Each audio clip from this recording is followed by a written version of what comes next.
नमस्कार साथियों, सबका शुभ हो। आज मैं आपको मानव जीवन के सबसे महत्वपूर्ण विषय पर बोलूँगा, जिसके बारे में हम सभी जानते हैं लेकिन उसका अनुसरण करना नहीं चाहते या कर नहीं पाते हैं। ये महत्वपूर्ण विषय है पुरुषार्थ चतुष्टय। पुरुषार्थ का साधारण भाषा में अर्थ है पुरुष होने का अर्थ। यहाँ पुरुष एक मानव से संबंधित शब्द है।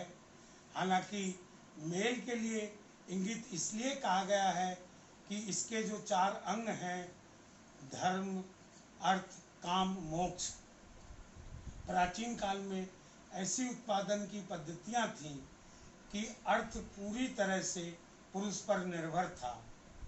महिलाएं घरेलू कामकाज या बच्चों का लालन पालन करती थी, पुरुष बाहर जाकर अर्थ उपार्जन करता था।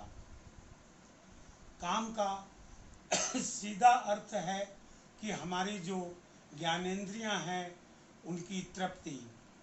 जैसे आँख जिसे अच्छा रूप देखना, अच्छे दृश्य देखना पसंद है, नाक को अच्छी सुगंध चाहे वो महसूस करने की हो, पकवान की हो या वातावरण की। कानों को अच्छी चीज़ें अच्छी लगती हैं एवं कर्कश खराब ध्वनियाँ उतनी प्रिय नहीं होती हैं। अच्छी ध्वनियों में संगीत का भी एक बहुत महत्व है।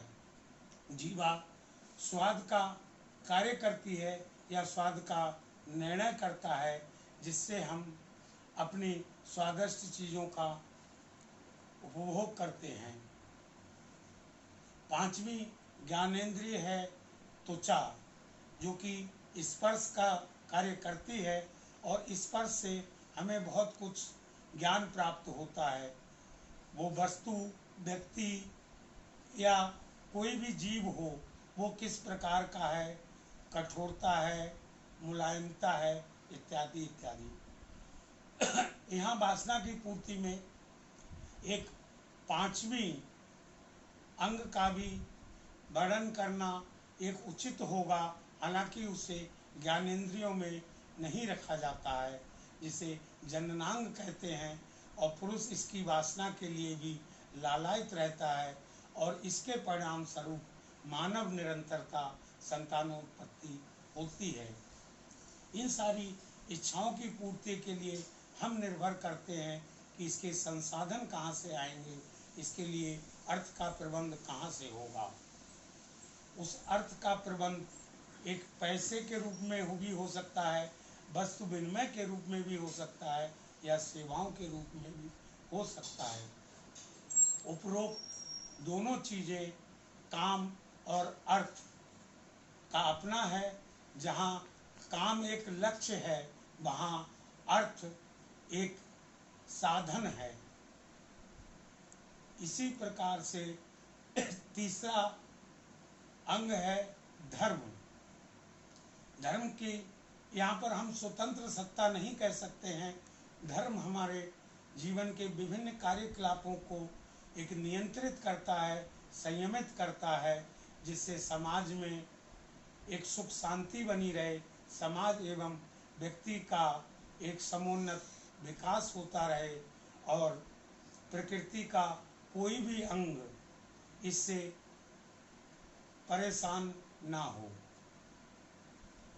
तो अगर हम धर्म के अनुसार कामना करते हैं, काम वासना की पूर्ति करते हैं, काम की पूर्ति हेतु अगर वो हमारा इच्छा शक्ति अगर पवित्र है, नैतिक है, कानूनी है, धर्म सम्मत है, तो इसमें कोई बुराई नहीं है। ये एक मानव समाज के विकास का एक अंग है। इन सब की पूर्ति के लिए अर्थ का प्रबंध कैसे होगा? अर्थ एक साधन है और अर्थ किस रूप में कमाया जाता है, इसके लिए एक धर्म दिशा निर्देश देता है कि आप जो भी अर्थ उपार्जन करते हैं वो न्याय संगत, नैतिक पवित्र एवं किसी को नुकसान पहुंचाने वाला ना हो। जब हमारी इच्छाओं की पूर्ति हो जाती है, संतुष्ट हो जाते हैं हम सुखप्रीत से, तो व्यक्ति की इच्छा होती है कि वो एक ऐसी अवस्था को प्राप्त करे जहाँ हमारी सारी इच्छाएं समाप्त हो जाएं, जिसे हम कैवल्य या मोक्ष कहते हैं।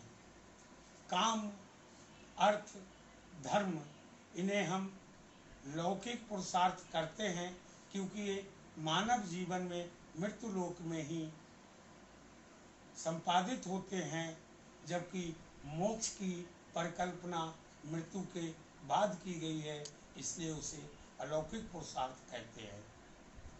इनको समझने के लिए गांधी जी ने एक बहुत ही जीवोपयोगी व्याख्या की है साधन एवं साध्य के रूप में।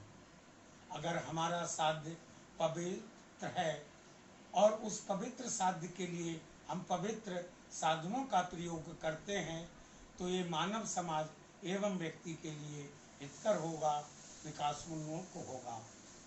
वहीं इसके विपरीत अगर हमारा साध्य अपवित्र है, अनैतिक है, गैर कानूनी है, धर्म के संगत नहीं है, तो वो ना तो साध्य ही उचित होगा, और उसकी पूर्ति के लिए अगर अपवित्र साधनों का प्रयोग किया जाता है तो ये बिल्कुल ही विषम परिस्थिति होगी, समाज एवं व्यक्ति के अंदर टकराव उत्पन्न करेगी।